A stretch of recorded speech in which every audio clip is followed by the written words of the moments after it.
My gift to myself this year was an ice cream maker, and I could not be more excited. Seems a little weird to get this excited about an ice cream maker, but I guess that's my life. Because I'm so stoked about this new gift to myself, I wanted to do a fun little series, and that is an ice cream of the month. So basically, throughout the year, each month we'll learn how to make a different homemade ice cream, and then along with the recipe, we'll also learn a little bit about the science behind making the best ice cream at home. There's so much to learn about homemade ice cream, and I need to know the how and the why behind it so I can crack the code to amazing homemade ice cream.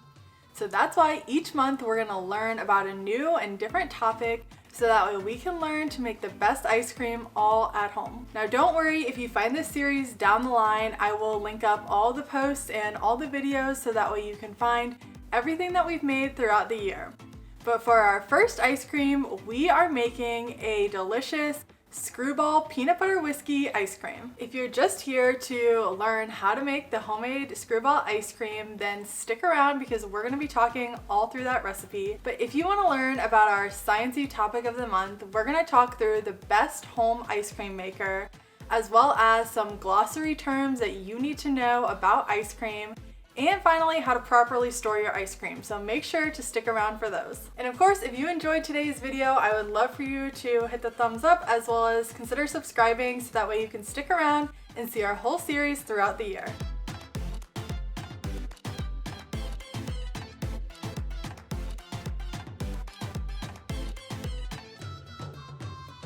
To make our Skrewball peanut butter whiskey ice cream, we're going to need a few ingredients. First up, we need some creamy peanut butter, some sugar, whole milk, heavy whipping cream, vanilla, and Skrewball peanut butter whiskey, or really any peanut butter whiskey of your choice. First up, we're going to combine our peanut butter, sugar, and vanilla in a large bowl and mix it together on medium speed with a hand mixer. Next, add in your heavy whipping cream and beat on low speed until everything is incorporated. At this time, your mixture should be a light tan color. Then we're going to change over to a hand whisk and slowly start pouring in our whole milk. Make sure that you continue to whisk until everything is combined. Then we're going to transfer our mixture to a clean bowl and wrap with some plastic wrap. Throw it in your fridge for at least 4 hours or up to overnight. And if you're curious why we're doing this, stick around because we're going to talk all about aging later in the video. Once your ice cream has had time to sit and the flavors to meld together, you're going to take your ice cream out of the refrigerator. Now at this point, if there's anything kind of floating on top or on the bottom, don't worry about it, just grab another hand whisk and reincorporate everything together. Then you're gonna add in your peanut butter whiskey and give it a nice little stir once again. Finally, for the fun part, you're going to grab your ice cream maker and pour your ice cream mix into the ice cream maker. Each ice cream maker is a little bit different, so you may be able to get your whole batch in, or like me, you might have to do 2 separate batches. Allow the ice cream to churn for around 25 to 30 minutes or according to your ice cream maker's manufacturer directions.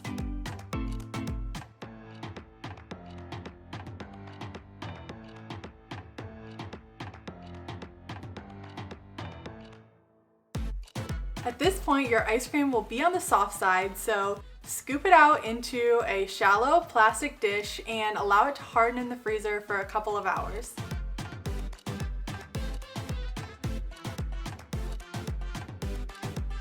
I know that after you spend a long time making ice cream, the first thing you want to do is just dig right into it. Don't get me wrong, I do always taste a scoop right after it comes out of the ice cream maker, but I also want to talk about the importance of how to properly freeze your ice cream and why it's important to do so. The number one thing you need to remember is to keep the temperature of your ice cream regulated. Every time the temperature of your ice cream increases, the ice crystals that were formed during the freezing process melt. The larger the ice crystals get when they melt means that your ice cream is going to taste grainier and less creamy. After we spent all that time making our ice cream, we certainly don't want freezer burnt, grainy ice cream. So here are a few of my favorite tricks to keep the temperature of your ice cream regulated. First up, right after you're done churning your ice cream, make sure that you store it in a long, thin plastic container. Reason for this is that a shallow container that's plastic is going to help your ice cream freeze up quicker than a glass, maybe big bulky container would. Also make sure that your container has an airtight lid, and I'll leave my favorite container in the description below. You may even also want to put a thin piece of plastic over the top of your ice cream underneath the lid in order to prevent freezer burn and also keep the ice cream tasting nice and fresh, so none of the other flavors in your freezer meld with your ice cream. Speaking of your freezer, you'll also want to make sure not to store your ice cream in the door. The door, because you're always pulling your door open and closed, is going to not really keep your ice cream at a stable, regulated temperature. So if you can, dig in the back of your freezer and make some room all the way in the back to store your ice cream. Now, when you pull out your ice cream to eat it and to scoop it in a bowl to serve to you and your friends, make sure that you don't keep it out any longer than it needs to be, because again, every time that you heat it up, those ice crystals are gonna melt. I know we've probably all eaten ice cream that's almost a year old thanks to those huge tubs of ice cream that our parents used to buy us. But in reality, ice cream is actually better eaten within about 2 weeks of when you make it at home. With our Skrewball ice cream, because we have our peanut butter whiskey in it, the longer the ice cream sits, the more the alcohol dissipates. So make sure if you're making the Skrewball ice cream that you eat it fairly quickly. Since we've been talking about at-home ice cream makers, you're probably wondering if you're ready to take the jump and splurge on an at-home ice cream maker, which is the best. Well, after hours and hours and hours of research, I saw 3 clearly defined top winners amongst all my research. Really though, it seems like each ice cream maker has its own pros as well as its own cons. So which one you buy determines what needs and preferences you have. Let me walk you through my top 3 and why they would be good or bad for you personally. All the ice cream makers that we talk about today will be linked in the description below, so feel free to go there and check out each different one. First up, I want to talk about the ice cream machine that will be the best for the person that's worried about cost or about space efficiency. CuisineArt makes a great ice cream maker that comes in at under $100 and would be perfect for anyone who wants to start kind of dabbling in making homemade ice cream. If you don't have a lot of kitchen space, the CuisineArt is perfect for you because it doesn't take a lot of room to store it. What I dislike about the CuisineArt is the fact that you have to pre-freeze your ice cream bowl for 24 hours before you can make your batch of ice cream. What this means is that you're limited to making one batch, because after the batch you have to then refreeze your bowl for another 24 hours. This is kind of inconvenient, especially if you have small freezer space or if you don't have enough of a forethought to freeze the bowl 24 hours before you want ice cream. Many of the reviews I read about the CuisineArt said that a lot of the ice cream made in this machine tasted a little bit icier than others. And that's probably because the freezer bowl that you have to put in the freezer for 24 hours before you make your ice cream doesn't regulate temperature as well as some of the other ice cream makers that we'll talk about. So just keep that in mind when you're determining what machine to buy and the quality of ice cream that it's going to get you. Up next, we have our best quality machine. Now, from my research, it seemed like the Whynter compressor cooled machines were the best as far as quality goes. They seem to make the best ice cream with the least amount of ice crystals, as well as you can make as many batches as you want in a row because the machine has a compressor rather than having to pre-freeze your bowl for 24 hours in advance. Since the machine is controlled by a compressor, it does take up quite a bit of space in order to store your machine in your kitchen when you're not using it. In addition, the price point is definitely higher than the CuisineArt machine that we talked about beforehand. The compressor just seems to be an added component that is going to make any machine that you buy with it higher priced than other machines. This is actually the machine that I chose to buy after all of my research. I really love ice cream and I was ready to invest in something that was going to make me really high quality products, as well as something that I didn't have to worry about storing in my freezer overnight. I have to say, after many uses, I love this machine and would definitely buy it again. Now, our final category is best attachment. And what I mean by this is an attachment for your KitchenAid mixer that's a bowl that you put in the freezer 24 hours in advance. and you can use your KitchenAid to whip up some ice cream. If you've already made the investment of a KitchenAid and don't want to store another small appliance in your kitchen, this is the one for you. Once again, you do have to freeze the bowl for 24 hours in advance, so just kind of keep that in mind. The other thing about the KitchenAid attachment, which could be good or bad depending on what you're looking for, is that it makes really fluffy ice cream. And this is because the mixer can get up to really high speeds and whip in a lot of air into your ice cream. So if you tend to like harder ice cream, this probably isn't the machine to you. But if you tend to like fluffy, creamy ice cream, this is a really good option. Of course, if you're like me and want to do a little bit of your own research, all of my resources that I use to research what ice cream maker is the best will be in my blog post, which I'll throw in the description below. I read tons of articles from Food and Wine, New York Times, which was actually my favorite one. They had lots of good resources and sources to show how they actually came up with their responses, as well as Spruce Eats and many others.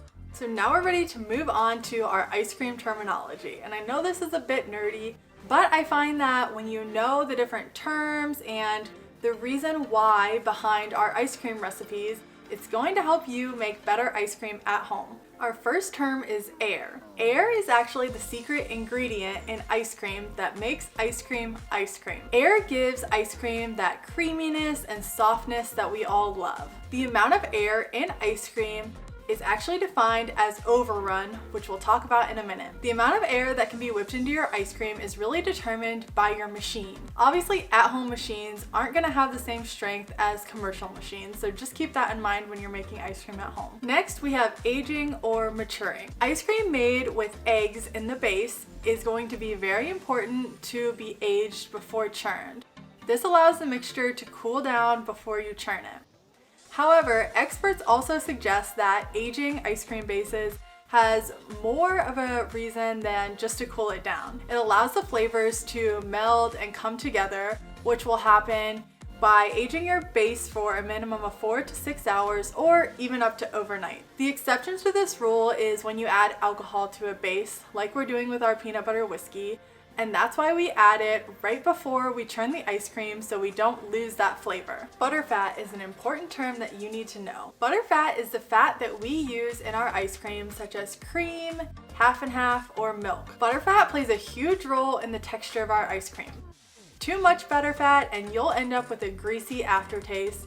Too little butterfat and you'll end up with a sherbet or a sorbet, which have very low percentages of butterfat. Like we talked about earlier, air also plays a really important role in the texture of our ice cream. So since we're limited by the amount of air we can infuse into our ice cream with at-home ice cream machines, we're gonna rely pretty heavily on buttermilk to help us play around with the texture of our ice cream. Moving along to cream.